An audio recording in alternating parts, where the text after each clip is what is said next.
होय होय होय.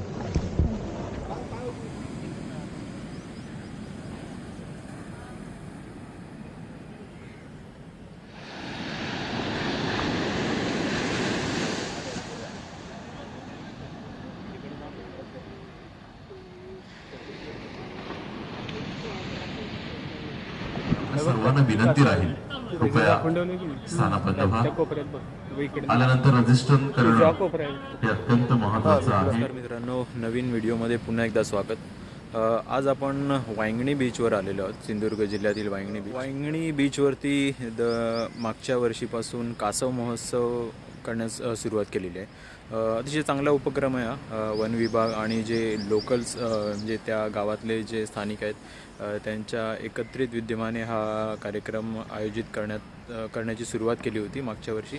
आय थिंक हा त्यांचा दुसरा वर्ष आहे. कासव जे नॅचरल दिवसाआधी आहे ते बीचेसवरती अंडी घालतात आणि त्या अंड्यातून 1.5 महिन्यांनी त्या अंड्यातून त्यांची पिल्लं बाहेर येतात आणि बऱ्याच वर्षापासून हे काम चालू आहे. फक्त याला एक महोत्सव म्हणून आता त्याची ओळख देण्यात आलेली आहे, जेणेकरून पर्यटक या इथे जास्त येतील आणि पर्यटन व्यवसाय वाढेल. नॉर्मली कासव जेव्हा अंड्यातून बाहेर येतात तेव्हा त्यांना लगेच सोडायचं असते. सकाळची जर वेळ असेल तर ते 6, 6:30, 7:30पर्यंत त्यांना समुद्रात सोडलं जातं. कारण जे सनलाईट्स असतात ते त्यांच्या डोळ्यांवरती इफेक्ट होऊ शकते, त्यामुळे त्यांना लवकरात लवकर सोडायचं असते. पण आज असं होतं आहे की या इथे इव्हेंट करण्यात आलेला आहे या कासव महोत्सवांचा, या छोट्या छोट्या पिल्ल्यांच्या जन्माकडून जास्त पर्यटक या इथे त्यांना बघायला येतील आणि पर्यटन पण या पर्यटन वाढण्याच्या या प्रोसेसमध्ये त्या कासवांना थोडंफार काहीतरी त्रास होत आहे असं मला वाटतं इथे. कारण हा एक प्रॉपर आता इव्हेंट होत चाललेला आहे. त्यांना अगोदर जे गावकरी इथे गावकऱ्यांच्या मार्फत जे काम केलं जायचं ते नॉर्मली एक त्यांची आवड म्हणून केली जायची. पिल्लं जी आहेत ती त्यांच्या घरट्यातून रात्रीच बाहेर येतात आणि सकाळी त्यांना ती समुद्राच्या दिशेने सोडली जातात. पण आता या इथे या कार्यक्रमाला बरेचसे पाहुणे यायचे अजून बाकी आहेत आणि 7 वाजताचं टायमिंग होतं. 7 वाजता हे नॉर्मली खूप चांगलं टाईम असते सकाळचं, जेव्हा या कासवांना समुद्रात सोडणं खूप सेफ असते. त्यांना सूर्याच्या किरणांचा काही त्रास होत नाही. पण आता पाहुणे येत आहेत म्हणून त्यांच्यासाठी वाट बघत आहोत आणि तोपर्यंत या कासवांना तिकडे त्यांच्या घरट्यातच ठेवलं जाईल. बघू आपण किती वाजता. इथे सर्वात जोरदार तयारी चालू आहे. ही हॅचेरी आहे, याच्यामध्ये सर्व अंडे म्हणजे घरटी सेफ ठेवलेली असतात आणि बरेचसे पिल्लं त्यातून आलेली आहेत आणि आता मंत्री महोदय आलेले आहेत, त्यांच्यासाठी वाद्य वगैरे चालू आहे आणि त्यांचं स्वागत करण्यात येत आहे.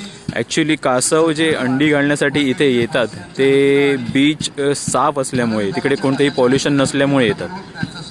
पण आता आपण इकडे बघत आहात की या इथे मस्तपैकी व्हॉईस पॉल्युशन होते, स्पीकर वगैरे लावलेले आहेत आणि वाद्यधुंद वगैरे चालू आहे आणि लाईट्सचं पण पॉल्युशन बऱ्याचपैकी या इथे जास्त झालेलं आहे. स्टेज वगैरे बांधलेले आहे, मोठे मोठे हॅलोजन लावलेले आहेत. तर या सर्व गोष्टी अवॉइड करायच्या असतात, तेच आता इथे होत आहेत या इव्हेंटच्या मार्फत.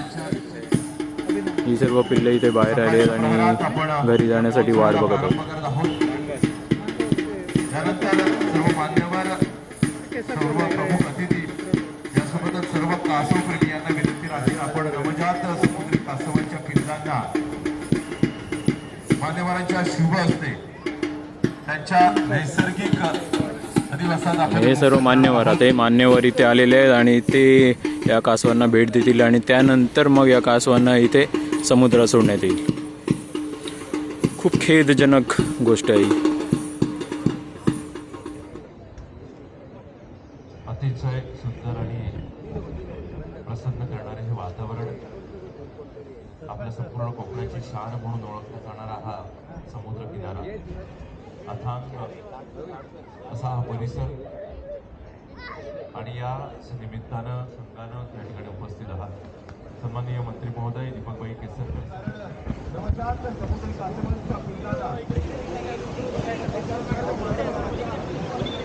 पलीकडे पण आहे, पलीकडे पण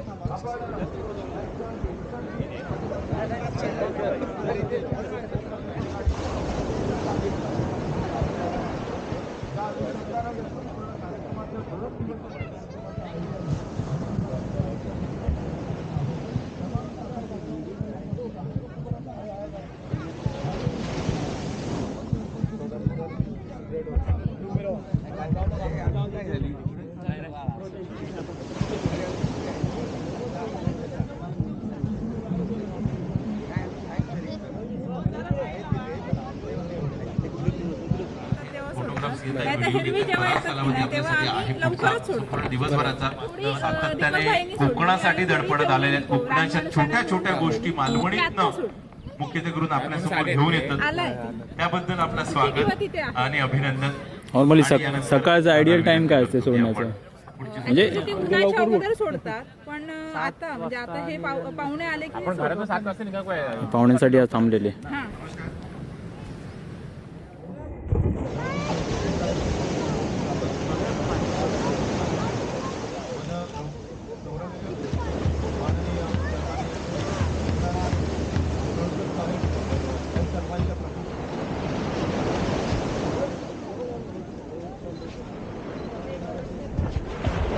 तर मित्रांनो, फायनली 8:15ला मंत्री महोदय आले आणि त्यानंतर 8:30 वाजता त्या कासवांना समुद्रात सोडण्यात आलं. नॉर्मली हे असं होत नाही. जे जस्ट बॉर्न पिल्लं असतात, रात्री ते अंड्यातून बाहेर येतात आणि सूर्याचे जे हाश किरण असतात ते त्यांच्यावर पडू नये असं एक रिसर्च आहे. आणि त्यामुळे त्यांना जसं सूर्योदय होत असतो सकाळी 6:30-7च्या आसपास त्यांना समुद्रात सोडावं लागते. सूर्यकिरणांचा इफेक्ट त्यांच्या डोळ्यावर किंवा त्यांच्या स्किनवर होऊ शकतो, म्हणून त्यांना लवकर पाण्यात सोडावं लागते.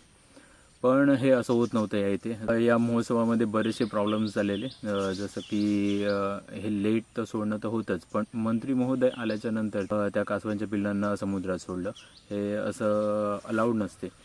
प्रत्येक बीचवरती जिथे हे कासव महोत्सव होते किंवा हे कासव संवर्धनाचं काम केलं जातं त्या तिथे प्रत्येक बीचवरती कासव मित्र म्हणून काही लोकांना अपॉइंट केलं असते आणि त्यांनाच फक्त अधिकार असतो की कासवांच्या पिल्लांना हात लावायला. कारण ही पिल्लं जेव्हा जन्मलेली असतात तेव्हा त्यांचं कवच एवढं हार्ड नसते. जसं आपल्याला माहिती आहे कासवांचं कवच खूप कठीण असते, पण जेव्हा यांचा जन्म होतो तेव्हा ते तेवढं कठीण नसते, खूप लवचिक असते.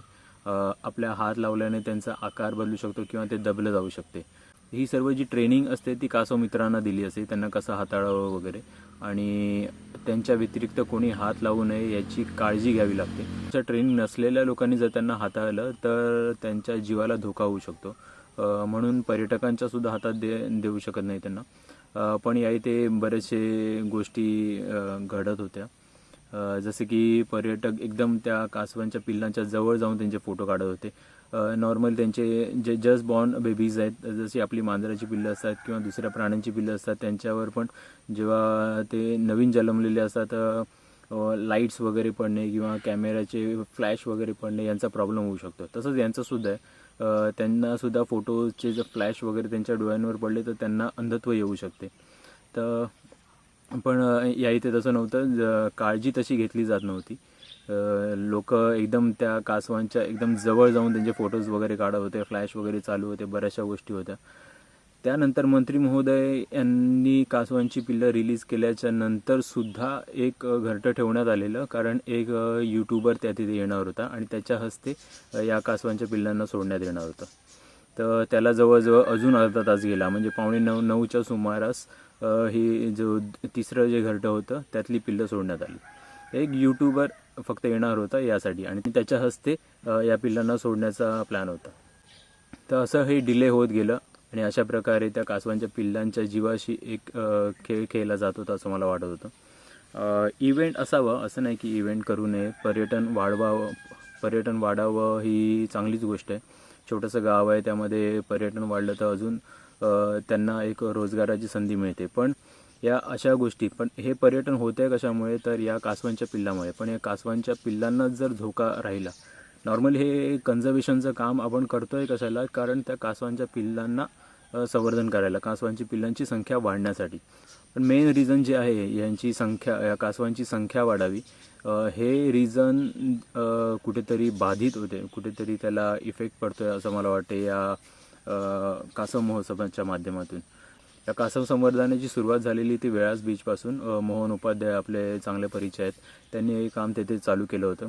15 ते 20 वर्ष त्यांनी ते काम चालू केलं आणि त्यानंतर कुठे जाऊन याला कासव महोत्सवात रूपांतर झालं की पर्यटक यावेत आणि त्या तिथे बऱ्यापैकी एक शिस्त पाळली जाते. वेळास असो किंवा अंजर्ली असो, दोन्हीकडे मोहन उपाध्याय काम करतात आणि अंजर्लीला अभिनय केळसकर आपला मित्र आहे, तो काम करत असतो. त्या तिथे व्यवस्थित एक शिस्त पाळली जाते, बॅरिगेड्स वगैरे बनवले जातात. त्या बॅरिगेड्सच्या आतमध्येच कासवांच्या पिल्लांना सोडलं जाते. जी वेळ आहे कासवांची पिल्लं समुद्रात सोडण्याची त्या वेळेतच सोडलं जाते. सकाळ संध्याकाळ जे काय टायमिंग त्यांचे फिक्स आहेत ते. पर्यटक येऊ न येऊ तो त्यांचा प्रश्न आहे. ते पर्यटकांसाठी थांबत नाही किंवा मंत्री महोदय कोण असतील त्यांच्यासाठी थांबत नाही. अशा प्रकारे त्यांचं ते काम चालू असते. मेन उद्देश तोच आहे की कासवांचं पिल्लांचं संवर्धन करणे आणि त्यांची संख्या वाढवणे. त्या संवर्धनाची सुरुवात का झाली होती तर कारण हे अंडी जी असतात ती बऱ्याच वेळा कुत्रे किंवा कोल्हे वगैरे जे बीचवर येतात त्यांच्याकडून ती खाल्ली जात होती आणि अंड्यातून जेव्हा पिल्लं बाहेर येतात तर त्यांच्या घरट्यापासून समुद्रापर्यंत जाण्यापर्यंत त्यांचा पक्षी वगैरे त्यांना खात होते. तर हे जे मधली जी त्यांच्यावर संकटं येत होती म्हणजे अंडी घातल्यापासून ते समुद्रात जाण्यापर्यंत त्या संकटांपासून वाचवण्यासाठी हे संवर्धनाचं काम सुरू झालं होतं, जेणेकरून ते जास्तीत जास्त पिल्लं समुद्रात जातील. पण आता हे वेगवेगळे प्राणी वेगवेगळ्या पक्ष्यांपेक्षा या माणसापासूनच त्या पिल्लांना धोका पोचतोय असं या एकंदरीत या इव्हेंटवरून वाटते. इव्हेंट्सला माझा विरोध नाही आहे. पर्यटन वाढलंच पाहिजे जेणेकरून त्या तिथे होमस्टे वगैरे स्टार्ट होतात आणि त्या तिथे पर्यटक येतात आणि त्या तिथे नवीन रोजगार निर्माण होतो. पण या पिल्लांना काही धोका होऊ नये एवढंच माझं म्हणणं आहे. ही जी कासवांची जात आहे ती आपल्या इकडे काही संरक्षित केलेले प्राणी आहेत. त्यामध्ये या कासवांची जात जी आहे ती पहिल्या सूचीमध्ये येते म्हणजे सर्वात टॉप लेवलला. मध्ये एका ॲक्टरने काळवीट जो मारला होता ती लेवल जी आहे ती सेकंड लेवल आहे आय थिंक. पण त्यासुद्धा वर म्हणजे महत्त्वाची ही कासवांची जात आहे. जर तुमच्याकडून या कासवांचा जर मृत्यू झाला तर तुम्हाला एक शिक्षासुद्धा होऊ शकते आणि ती खूप मोठी शिक्षा आहे. व्हिडिओमध्ये बघितलं असेल की जशी ही पिल्लं सोडत होती ती पिल्लं सर्वांच्या लाटा जेव्हा येतात ते सर्वांच्या पायाखाली वगैरे येत होती. ते सर्वांना सांगत होते की पाय उचलू नका पण त्या तिथे बरीचशी वयस्कर मंडळी होती, अशी लहान मुलं होती. कोणाच्याही ते पायाखाली येऊन त्यांचा जीव जाण्याचे चान्सेस सर्वात जास्त होते. म्हणजे तुम्ही पूर्ण 45 ते 50 दिवस त्यांचं संवर्धन करताय, त्यांना त्यांची घरटी शोधून त्यांना रिलोकेट करून त्यांना एका सुरक्षित जागेवरती आणून ठेवताय. त्याच्यातून मग ते अंडी आल्याच्यानंतर त्यांना तिकडे सोडताय. जवळजवळ 50 ते 60 दिवसांची ही पूर्ण प्रोसेस असते. आणि त्यानंतर जेव्हा ही पिल्लं समुद्रात जायला पोचणार असतात तेव्हा जर काही पर्यटकांच्या पायाखाली येऊन वगैरे ही जर मेली तर याला जबाबदार कोण असणार. आय नो की या इथे हे जे लोक आहेत म्हणजे जे गावातले लोक आहेत जे हे संवर्धनाचं काम वर्षानुवर्ष करत आहेत. आज हे टर्टल फेस्टिवल जे आहे ते 2-3 वर्ष झाले किंवा 4-5 वर्ष झाले असतील ते वेळा संजरलेलं आहे, बऱ्याचपैकी चाललं आहे. आणि आता सिंधुदुर्गामध्ये हल्लीच 2 वर्ष झाले असतील. आय थिंक हे दुसरं वर्ष आहे कासव महोत्सवाचं. पण त्याही बरेचसे वर्ष अगोदर 15 ते 20 त्याही कदाचित त्याही पेक्षा जास्त वर्षांपासून हे कासव संवर्धनाचं काम तिथले गावकरी मंडळी करत आहेत. पर्यटनाची जोड हे वनविभाग त्याच्यासोबत आणत आहेत आणि जेव्हा वनविभाग त्यांच्यासोबत येते तर त्यांच्या परीने हे सर्व काम केलं जाते. ऑब्वियस हे बीचचा जो भाग आहे तो वनविभागाच्या अंडर येतो आणि त्यामुळे त्यांच्या सर्व गोष्टी त्यांचे सर्व नियम ऐकणं हे गावकऱ्यांना बंधनकारक आहे. पण या पर्यटन करण्याच्या उद्देशाने जर हे संवर्धन होत असेल तर त्याला काहीच उपयोग नाही. जर फक्त संवर्धन करत असाल आणि संवर्धनाला पकडून जर पर्यटन होत असेल तर त्याला काहीतरी फ्युचर आहे. पर्यटनासाठी संवर्धन करू नका. संवर्धन होतं आहे कासवांचं आणि संवर्धन केलं जाईल पुढे. त्यासाठी पर्यटन त्याला एक जोड द्या फक्त. असं नाही की पर्यटकांसाठी आम्ही किंवा हे मंत्री महोदय किंवा जे कोणी येत आहेत यूट्यूबर्स वगैरे येणार असतील त्यांच्यासाठी जर ही पिल्लं तात्काळ ठेवणार असेल तर त्याला काही अर्थ नाही. त्या पर्यटकांनी किंवा त्या यूट्यूबर्स किंवा मंत्री महोदय जे कोणी असतील त्यांनी त्या कासवांच्या वेळेप्रमाणे तिथे पोचावं जेणेकरून त्यांच्या जीवाला काही धोका होणार नाही. प्लस त्या तिथे बॅरिगेड्सचं होते पण त्यांचं आणि सर्व पोलीससुद्धा होते, अधिकारीसुद्धा होते, पण त्या तिकडे त्या नियमांचं पालन होत नव्हतं. तर त्यातील बऱ्याचशा नियम बनवलेले आहेत यांना हाताळण्यासाठी किंवा यांना समुद्रात सोडण्यासाठी. तर एक अभ्यास करून हे सर्व नियम बनवलेले आहेत. त्यामुळे त्या सर्व नियमांचं पालन तिथे करून हे पर्यटन करावं अशी माझी इच्छा आहे.